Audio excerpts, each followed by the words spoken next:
معصیت چھڑوا جاتی ہے، صحبت اللہ والوں کی اپنا رنگ دکھا جاتی ہے، صحبت اللہ سے بار بار دعائیں مانگیں اور یہ پڑھیں انک لعلی خلق عظیم، کہ اللہ اپنے نبی کے اخلاق میں سے کچھ ہمیں بھی حصہ عطا فرما، تو انشاءاللہ اللہ مہربانی کرے گا۔ اور اخلاق میں سے سب سے اعلیٰ اخلاق ہوتا ہے تحمل و برداشت۔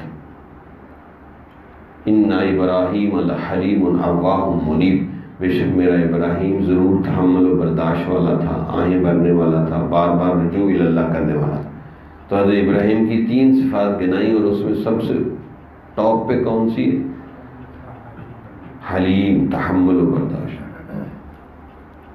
تحمل و برداشت آ جائے تو گھروں میں امن و سکون آ جاتا، اسی لیے کہتے ہیں مرد کا ہاتھ قابو میں نہیں رہتا، عورت کی زبان قابو میں نہیں رہتی۔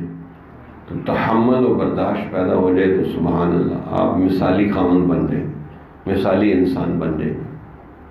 جمال الوجود بذكر الإله